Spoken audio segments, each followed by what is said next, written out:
Hello, my name is Carina, and in this podcast, Break Fear, Find Freedom, I have conversations with people just like you who have broken their fear and found their freedom, whatever that may be. And shows you how to do the same. So sit back, relax, grab your coffee or your running shoes, whatever makes you happy, and let the fun begin. Oh, by the way, come take my hand and let's go. The door's opening now. Hello, Oscar. I'm looking forward to this. Tell us a bit about who is Oscar and what is lived experiences? Yes. I started lived experiences about 4 years ago now. And the idea was, how do I use my own life, my own struggles, my own journey, my whole healing journey, and all the tools that I utilize to get to the point where I'm in today to help others in my community. And so I grew up in Oceanside, California. And so I'm first Mexican American here, immigrant parents. My parents came at a young age. So we lived that typical poor, underserved life in our communities. A lot of struggle, addiction at a very young age, abuse at a very young age, truancy, incarceration, again, addiction. So all of that, violence, crime, all of that played out in the young age, on the young stages of my life, and all around to like my young adulthood. So with that, I became a father at a young age, and with that, there was a journey to understand like where all this anger came from, because I knew I wasn't a bad person. Yes. So I learned a lot. I got myself into the mental health field, and here I am, 13 years later, doing the best I can to help others. Wow, that's quite a story to actually get out of it. That's huge, because I mean, a lot of people, we know the addiction and rehab is just like a vicious circle. So many people get clean and then they relapse and all that.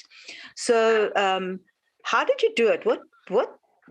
What happened? What was that turning point eventually when you said, hey, you know what, this is enough? Oh, that's a great question. Well, in reality, everything I did as a young age, the crime, the violence, the addiction part, it was very normal to me. It was normality around me, right? My people, my friends, the school, everywhere I went, it was just that type of atmosphere. So I didn't know any different. So it's kind of hard to say that like, oh, I want a better life when that was a better life for me. The more drugs, the more money, the more crime, the more, in my case, and excuse me, I'm not here to objectify people, but the more women, that was like better life for me, right? Right. So for me to say I wanted to turn my life around, like, what did that mean? I didn't know there was another better life around. So with that being said, as silly as it sounds, when I became a father, I had to learn how to love. Right. And yes. My love was different. My love was a little different. So I had to understand where everything was, not how to take care of a person, how to take care of myself. And so that's when the whole life changed, when I became a father to a beautiful girl named Chloe. And ever since, even today, she still changed my life, and I had to adapt. So I had to adapt with my ways. And that's how I got into the mental health field. I started Googling, why do people act a certain way? Where does emotion come from? Why am I mad all the time? Yeah. And I came around trauma. Trauma. The word trauma non-existent in my vocabulary at that time. Like, what is this? Right? Super abnormal, super foreign. Like, I don't know what this is. And I got really into it. Again, 13 years later, I'm here. Here I am, still learning. I'm still doing the best I can to improve myself and others around me, so I could help others. So, to answer that question, it's hard. It's hard, but it was a time right around the time when I had to take care of another human being, which is becoming a father. Wow. Yes, and that's so. It shows you how life brings you blessings, right? Without even knowing.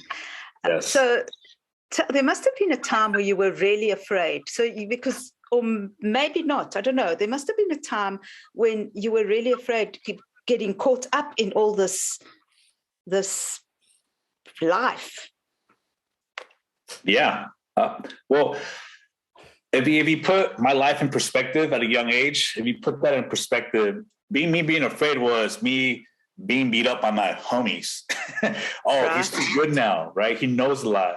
So I was always a smart kid. I always like, I love math for whatever reason. I like building computers and bicycles, hands-on mechanics. I was very good at it. Right. But in my circle, we couldn't be the cool kid, right? It was that typical thing. Like, if you know better, you get your ass beat because you're too cool in school. It's like, bro, come on, man. So I'm saying that because at a young age, I knew I was better than what I was or who I was, but nobody really gave me a chance. Everybody saw me as a criminal. Everybody saw me as an addict. Nobody really gave me a chance. So, but for me, the fear came out of that, me getting my ass beat by somebody else good, or me losing the friends that gave me credibility of who I was like that hardcore druggie or hardcore alcoholic, or he's down, or maybe that hardcore gangster, which I was never really a gangster, but I hung around with a lot of people in that realm. Mm-hmm. So I never understood what fear was. Actually, what fear really was until I got into the mental health aspect of it. But fear, at a young age, for me, fear was getting my ass whooped, but even by my parents. I don't want to get that chancla, that famous chancla. So that's pretty much how I saw what fear was. Physical, very physical. Mm-mm. So you had to toe the line, right? Otherwise you'd get beaten up. Well, I'm sorry, I had to tell a lie? Is that what the question was? You had to toe the line. You had to do the right, well, you had to follow the rules and walk the line. Correct. Yes. I had to walk that line. I had to walk that fine line between who people wanted me to be to who I actually really was. Yes. And everybody does that. I think everybody now, especially in the world that we live in, is super, super materialistic. The pop culture that we live in now dictates that we had to be the coolest. We got to get the best things. We have to drive the best car. Everything has to be the best of the best. Right. So we have to pretend so much of something that we have to be to people to accept us. And so for me now, when we talk about fear, that's where fear comes from. Not being accepted, not being valued, right? Yes. Not being pertaining to something or somebody that gives you that, like, hey, dude, you're cool.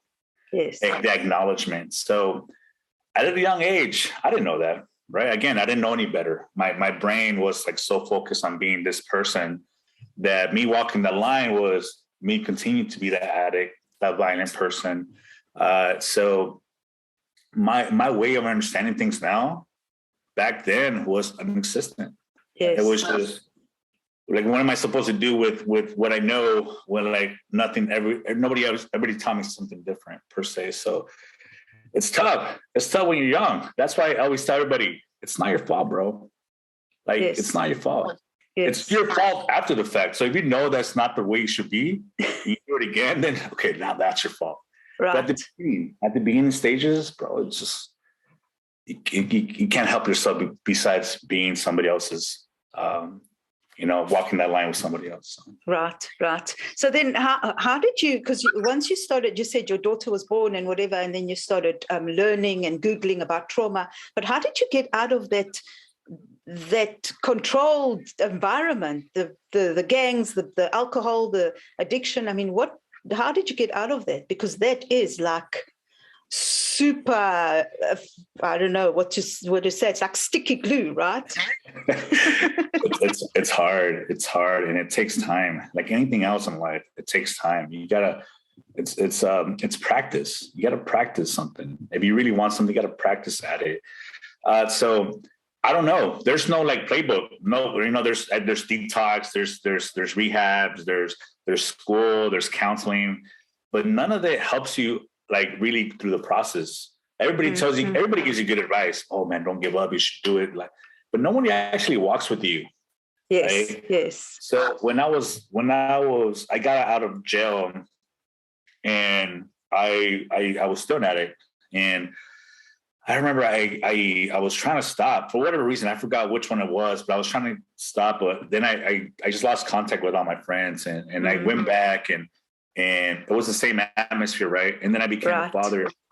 So between the time that I wanted to stop and became a father to, like, being a father and all that good stuff, I distanced myself, right? I just said, I just can't.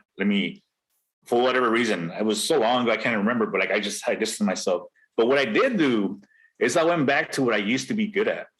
I used to be good at sports, playing soccer. I mean, I wasn't the best, but I kind of hold my own, and I loved it. And being a part of a team was pretty cool. And being around those friends, those cool friends who maybe there were some addicts in there, maybe there were some drug addicts, or maybe there were some alcoholics or games, whatever. But it's a group of like young kids playing soccer. It's so much different.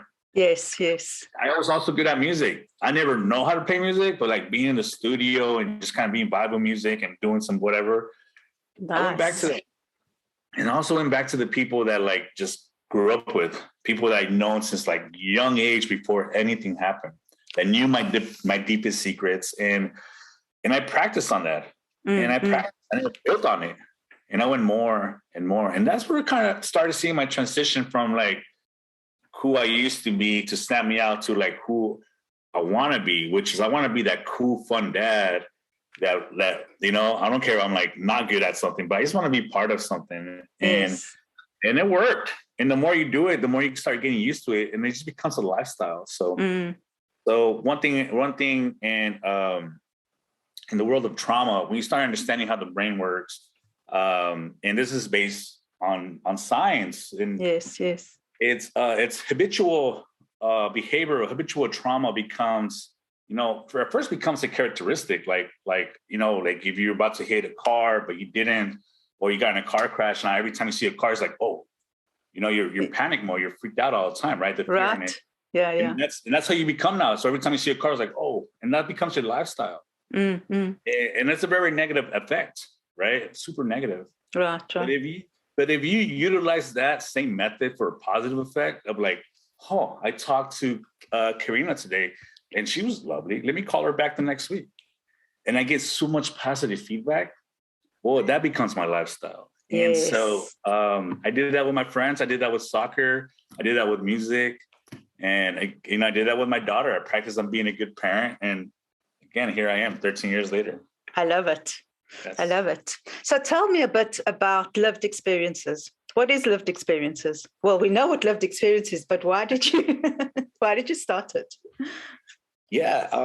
Maybe I want to say like maybe 7, 8 years ago when I was with my transition and I was wanting to, be better and do better and just want to be part of the community and kind of see, because I live where the community I still lived when I was younger. And I kind of saw the same thing over the same kids where I was at. I'm like, oh man, it's cool that you see the same type of, but the drugs are still there, the violence, and the numbers of kids not going to school. So I just wanted to see if I could do whatever I could do.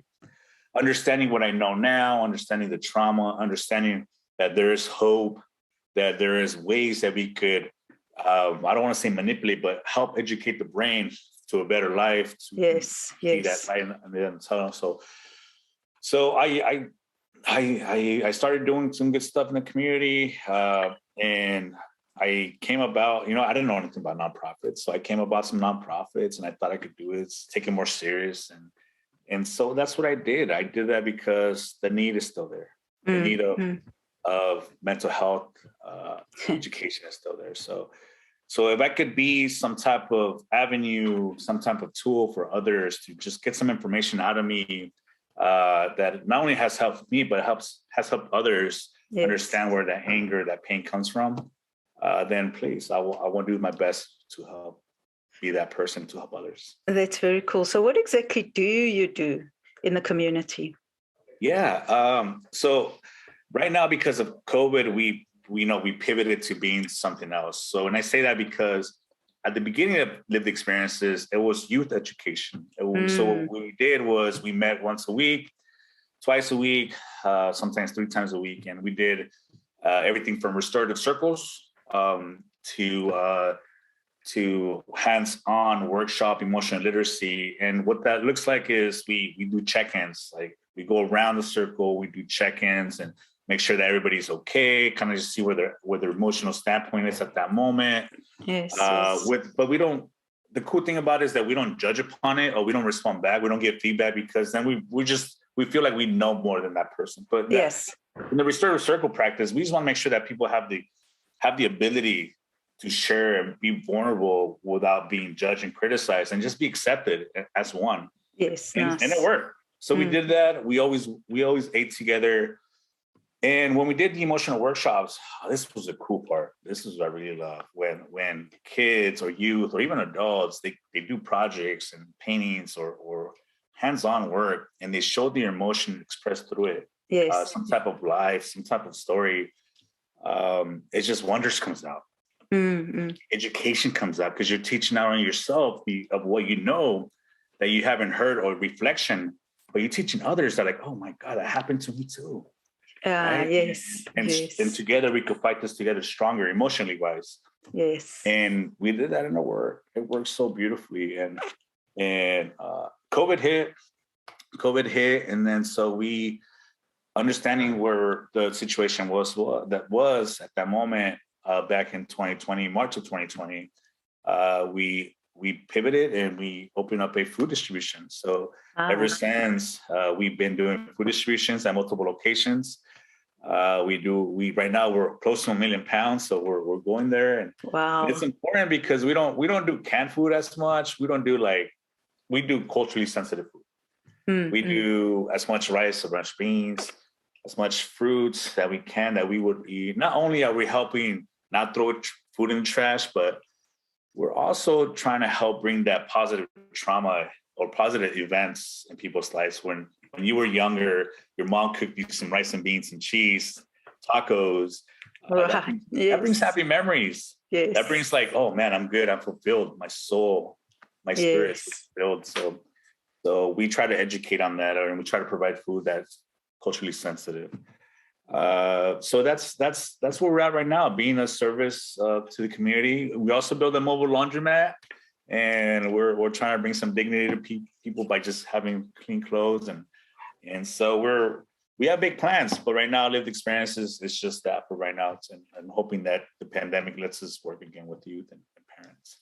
That's nice, but already that's a lot. I mean, just having that food, that support, and that one moment or those few hours just makes such a difference to someone. And of course, the clean clothes. That is wow. So how did you do this? How did you do a mobile laundromat, and how did you even come up with the idea? Oh man. So, when people like me who have gone through a lot and they need a lot of things and materialistic things or basic essentials at a young age, it becomes almost, I don't want to say easy, but it becomes almost as a normal thing to say, oh, I need free clothes. I need free laundry. Right. I need free food, because it's a basic need that a lot of people just can't afford, or they don't have the ability or the privilege to just do it themselves, or just have the dignity, or not dignity, but have the atmosphere, the respectable atmosphere to take their laundry into like a very public place to show something super private to. It's just it's hard. It was hard for us, so I'm sure it was hard for others. And so when I'm essentially the basics of my programming is, how do I build something that I wish I had when I was younger? Yes. The emotional education. I wish I had that when I was going through my transition of like understanding, why am I being such a jerk when I'm not? Yes. The mobile food distribution, man, my parents, my mom, my dad, my brothers, we all used to go pick up food at the church, leftover food that was about to be rotten away. Well, how do I provide food, fresh food, to people so they won't have to pick up how I used to pick up? Yes. The mobile laundromat. We never had washers and dryers in our apartment or in our house. We always had to take it somewhere. Well, how do I provide free service to people? So essentially, I'm building something I wish I had when I was younger to make life better for others. So here I am. Wow. And it takes a lot to do that, Oscar. So I commend you for that. I commend you for that. Thank you. So do you think you found freedom now? I found freedom. I have found freedom. And I'm not talking about physical freedom. I'm talking about mental freedom. I found I have found I have gained the tools, or I have developed the strength, the tools to have the power to not let others influence me the way they want to be influenced. I have the strength to have the willpower to not let others take away what's so dear to me, which is my emotional standpoint, my soul, my spirit. So even if I live in this realm of like negative, of not only politically, but educationally, socially, everything that's so bad in this world, that it's not going to take my soul away. It's not going to take who I actually am, who I am now. Yes. And that is freedom. That is freedom, because I don't care if people judge me. I don't care if people say bad things. Like, dude, whatever. Like, I'm sorry you have a bad life. Exactly. So for me, that is freedom. The freedom to be myself. The freedom that I don't have to walk that line and pretend something I'm not anymore. The freedom of being the father I want to be, breaking that cycle, I'm poor. I mean, I don't have much. I don't have wealth.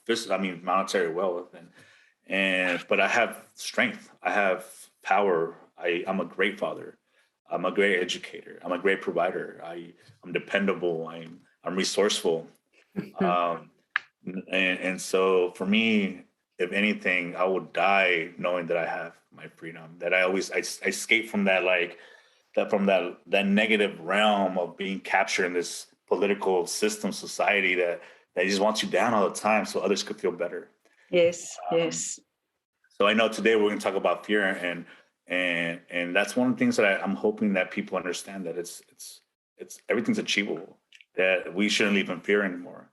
And that's where freedom comes in. When you don't have that fear of pretending who you are, or pleasing others, or not achieving all your goals, or not being rich, or not having the best things, and just being okay emotionally standpoint I'm not saying we should settle with whatever it is. We would always improve.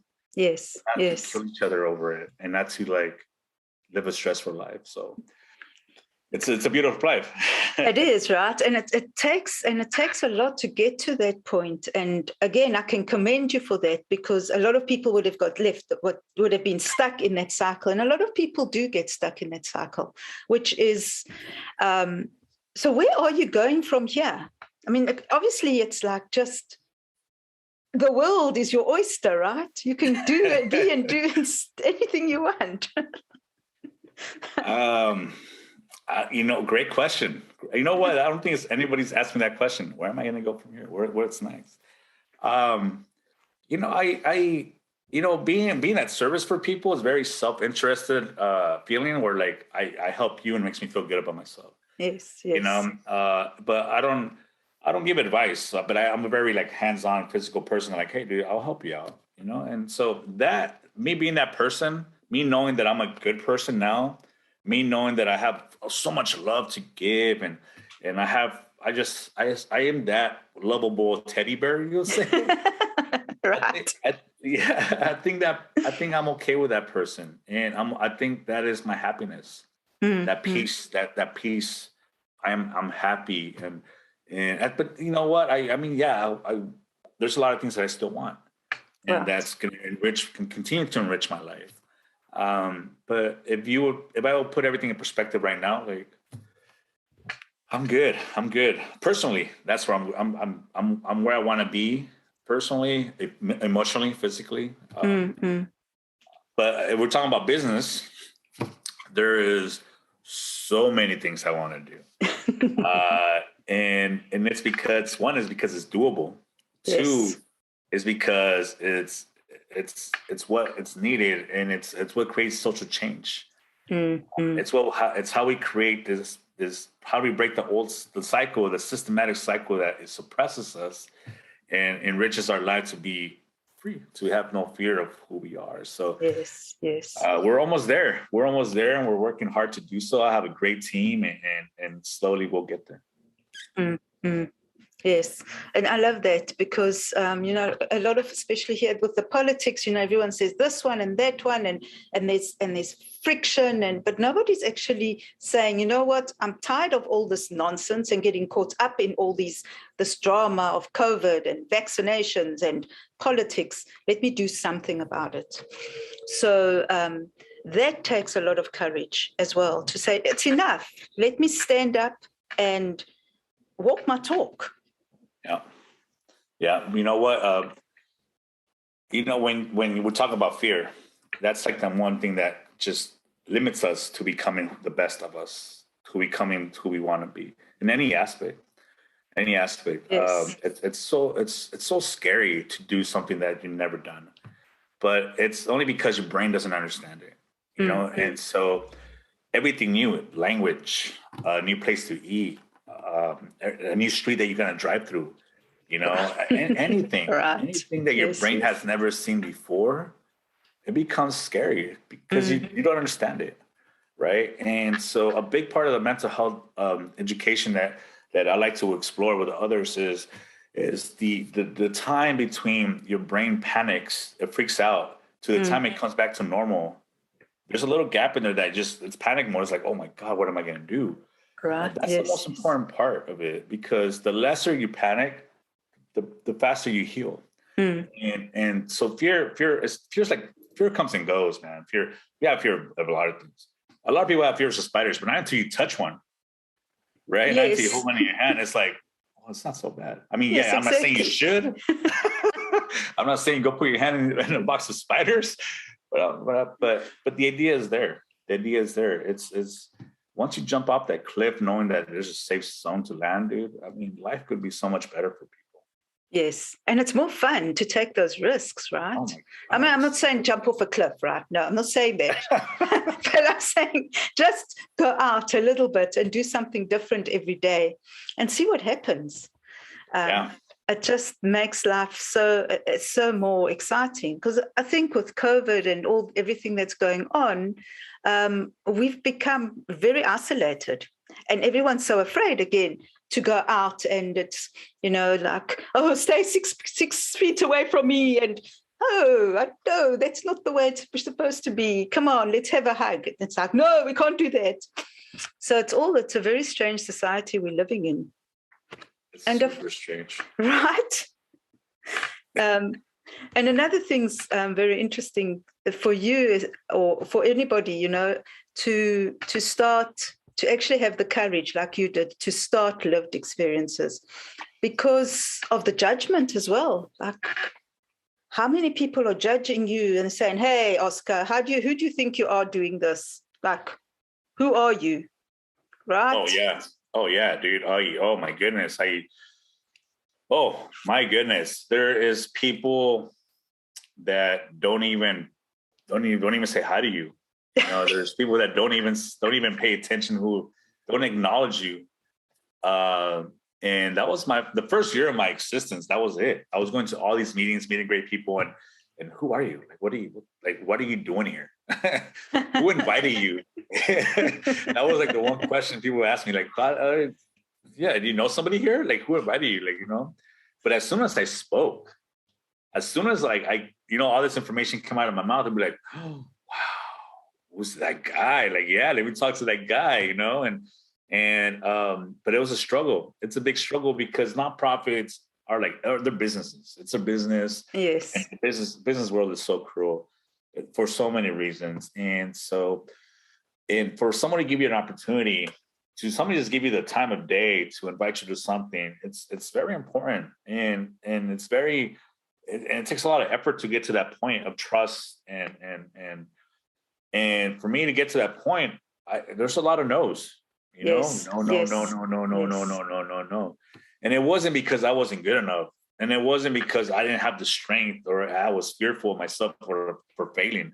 That was never my fear. That was never why. It was only because I was so limited because other people were limited. They didn't give me the opportunity. But as soon as they gave me the opportunity, oh my goodness, I took advantage of it. I did my best. And 3 years later, here I am. I want to say that the first meeting that I ever had was there was like 10 people. 5 of them came from San Diego. The other 5 were from Oceanside, and we had pizza. And they believed in me. They're like, "Hey, dude, yeah, we believe you. I'm gonna go help you out." Ever since that was just me, right? And I wasn't fearful, but I was concerned that nobody was ever gonna walk in through the door. Because again, there was nobody knows. And every week somebody walked in, and every week somebody new walked in. And then it was the same faces. And for me, that was so rewarding because I know that so many no's led me to this one yes. And that yes led me to another yes. And even though I never got paid for it, and even though I spent so much time on my own resources, my own time, my kids' time, there was so much passion within me that I knew I was doing the right thing. And I'm so glad I never gave up. Yes. I'm so glad I never gave up. And I'm still a struggle. It's still a struggle. I mean, now it's just a whole different level, and I'm still fighting for people to pay attention. Yes. But you're better.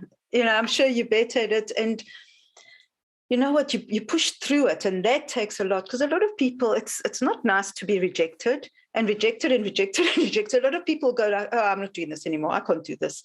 Whereas you pushed through until you got to that yes, which is powerful.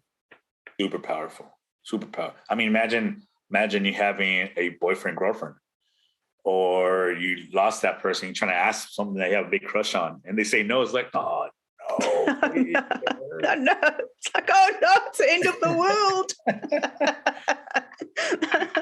You know what? But also too, there's I want to share something very personal. Right now, I have an ex-wife, and I'm hoping that I somehow find a way to just have her give me another opportunity to what we used to have. And it's hard because I've broken that trust somehow, right? And it all falls to me. And I mean, there's other things, but I'm saying that because it's not that I don't have the ability to be a better person for us to make it work out. But I am the one fear that I do have, or maybe that one concern I do have within me, is that I will go back to that person I wasn't accepted to be. Which was, I mean, it's not a good person. I'm not saying that, but I'm talking about like, I'm afraid or I'm concerned to ever slip and go back to the person I used to be, that negative, violent attitude person, all that good stuff. And it's because it's not a good life. It's not a good life. But it's so easy. It's so easy to become that person. Yes. I could walk out this door and go pick up a few sacks of crack if I wanted to. I'll go walk. There's a liquor store down the street. I'll get drunk as much as I want to. Right. I mean, it's just so easy to get the negative things back into my life. And so for me, I invest a lot in being a positive person. I invest a lot in being better the next day, or just being happier. And so it's tough. It's tough because emotionally, like sometimes we don't even have that in our tanks anymore, right? We have kids, we have work, we have bills, rent. I mean, I have people that just bugging you for whatever reason. There's so much pressures. There's so much pressures within you. And one of the things with emotional literacy, and you understand that all we want to do as humans, we just want to express. Yes. We want to express. It's all about expression. And sometimes when there's so many pressures, you just express it in a negative way. When we can't find that positive outlet. And then you see a lot of bad stuff. You see like homelessness kick in, right? You see addiction. You see, that's the number reason for poverty. We just give up. We're just like, oh. Yes. So anyhow, I was trying to make relation to how it's scary. Just how scary it could be in this realm of like giving up and stuff. And so I hope for me, in my own personal life, I hope that I don't give up, because I don't want to give up, and I want to keep living a better life. So. Oh, that's good. Yes. And you have to be aware all the time. But I think you probably, yes, it's easy. Well, I don't know. It's easy, but it's not really easy, because then you have to live with yourself if you relapse, right?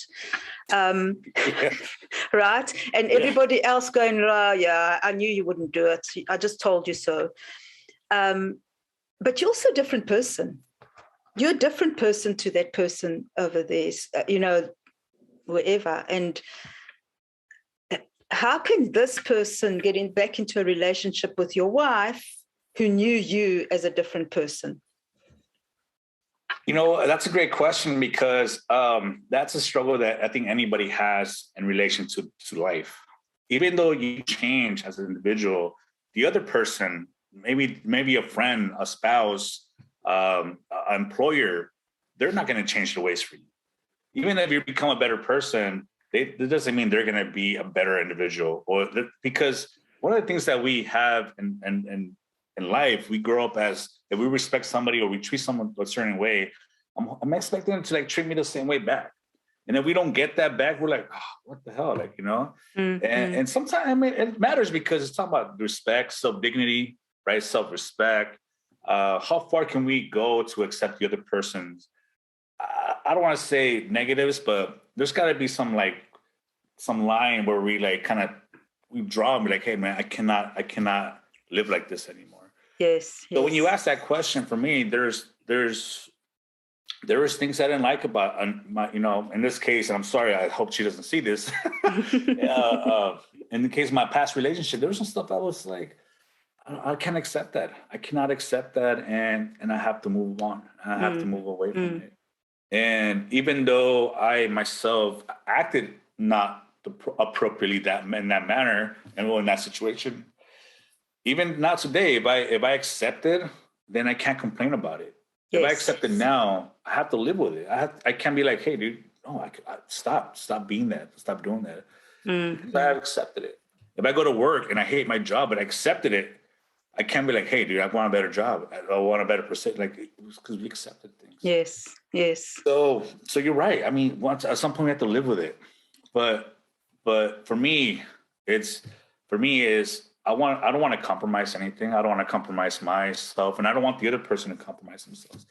But I do want to share some type of acceptance with the other individual, where we could talk it out and make sure they understand that I'm not okay with it. I understand this is you, I understand this is your life, but I'm not okay with it. And if you could work with me on that and we could find a way of working it together, then I'm all in. But if it's going to be like, you got to do this because it's me, I'm like, oh, I'm not in. Right. I'm not in. So it's tough. It's tough, yes. Because I think as you get clean, you can't go back into that environment. You can't go back into those relationships, because obviously then they'll just drag you down. So it's time to just, build new relationships. And I know it's not easy, but it's build new relationships, build new friendships, and, move on with like-minded people. Exactly. But it's hard. I mean, but it's doable. Oh, yeah. It's doable. Oh, yeah. Anything's doable. Anything's doable. And it's hard. The first steps are hard because, again, your brain doesn't know how it looks like. In the world that I live, it's all about how do we get the people to change who they are so they could live a better life. And we want a better life for them because we live a better life than them. But sometimes, in all honesty, people just want to be left alone. Yes. They just like, hey, dude, leave me alone. I don't need advice. I don't need you to tell me anything. Just leave me alone. I know I'm a fuck up. Just leave me alone. But we put so much pressure on people. We're like, do this, do that. Whoa. We're like, dude, even me. If you tell me that now, I'll be like, bro, get off my back. Right. Right. Leave me alone. Right. Yes. And so that's something that we have upon ourselves that we can't let go. We can't let go of being that person to others. We just can't. We just can't. There's so much lovely. We're so much father-like or mother-like to others that we just want to hold them and oh, come on, bro. I can save you. I can help you. Exactly. We're savers. It's hard. It's definitely hard. The problem is you can't really change anybody except yourself, right? And we shouldn't. Change anybody. Exactly. You don't want to. And a lot of times, the people that you work with, a lot of times people like where they're at. They enjoy living the way they live. And who are we to judge anyway? You can just give them the time of day at that moment, and then they need to move on, and so do you. But it's difficult to actually cut and say, you know what, I can't save you, and hey, I need to know and understand that I can't save you.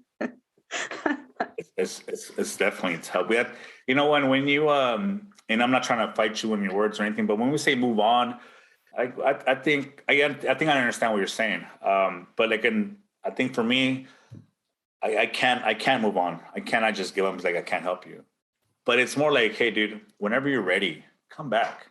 Yes. And I'll always be here for you. Yes. Yes. I will never move on from you. But just you got to understand that right now, I cannot chase you because you're not ready for the help that you want. Yes. Right. But not until you accept that you need help, and not until you ask me, come over here and give yourself to the help that you actually need. Not that I'm telling you got to have this, but more like, bro, you need this. Yes. But I always will be here for you. Yes. And I think that's my attitude in my personal relationships. Even with my ex-wife, we're like, I messed up. And my biggest regret was that I gave up. I did move on. I gave up. I didn't move on to a different woman or anything like that, but I just moved on. I just moved on from that case where I couldn't deal with it anymore. But now it's like, I just want her to know that I'll never give up. I'm always here wherever you need. No matter if you did move on, if you still need me for anything, I'm here for you. Yes. That takes a lot of courage to do that as well, to be able to say, yes, I'm here for you. And you can't, because if someone had said to you, hey, Oscar, it's time for you to go into rehab, you would have said, what's your problem? What are you telling me? Go away. Exactly. Oh my goodness. Imagine that, right? Who wants to know that you're a problem? Yes, exactly. Yeah. And you definitely don't want people to tell you what to do, right? I'll do the opposite. Exactly. Tough. Oscar, where can people find you? You know what? I'm not hard to find. I love restaurants. You can come eat with me. In all seriousness, please, if I don't mind you sharing my contact info. I do hope people reach out in some kind of way. I'm always up for a conversation. I am always up for just even if they need to be connected with somebody else. I'm always up, get that avenue open for them. If they want to start a nonprofit, I could probably show them a little bit of what I did. Maybe it could help them out. But whatever I could do to be of service to others, please reach out through the website, through email, through phone. I'm here. So okay, thank you. And all the details will be down in the description box. Oscar, what would you have told your 7-year-old self? You know what? I'm not sure because my mom will tell me that I didn't really speak on that much when I was younger.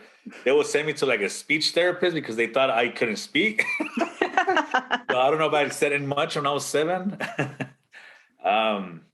But I would if I would look back at when I was 5, 6, 7, 8, 9, whatever age, I would just say, dude, it's not your fault, man.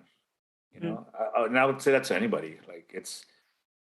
We shouldn't kill ourselves over somebody else's pleasures or somebody else's acceptance. We shouldn't sit here and wait for someone to accept you to live a better life for yourself. At a young age, we don't know that. All we want is to play. Yes. And so if I look back in reflection, I will tell you, man, and this might sound super, super out of whack, but I live a beautiful life. I've been through so much in my life that others would not accept it, and others wouldn't, be okay with it. And not that I'm okay with it or anything, but I cannot change what happened to me when I was young age. But overall, I grew up in a beautiful culture, beautiful food, beautiful people, and I never understood that. I never understood what the definition of Mexican was or the culture. I never got it. Not until I was not until older now. I can't. There's so much beautiful. It's just beauty. It's beautiful. There's some stuff that I don't agree with. There's some stuff that I don't want to perpetrate, and I don't want to continue, and I don't want to do anything of that. But overall, the people that I grew up with, awesome people, and so I don't know. I don't have any regrets. I wish a lot of stuff wouldn't happen, but here I am. I have a beautiful daughter. I know great people like you.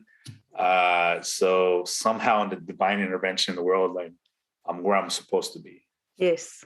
And those experiences made you the person today, and it made you compassionate and empathetic to be able to change the world and change society. Well, let people see what's happening, because a lot of people don't even understand what's happening on the ground. They don't understand how some people are living, and so it's good to make people aware of that. I think people should always step back and just take a deep breath and reflect before judging others or anything like that. So. Exactly. Yeah. I agree with you. Thank you so much, Oscar. It's been an honor and a pleasure to have you here and to hear your story and to share it with my audience. So everybody, remember, all the details to Oscar's nonprofit is in the description box. Donations, right? We'll have a donation button somewhere, Oscar, right? Do you need some donations? Do you need volunteers? We'll have all the details in the description box. And thank you so much. And we will see you soon. Bye, everyone.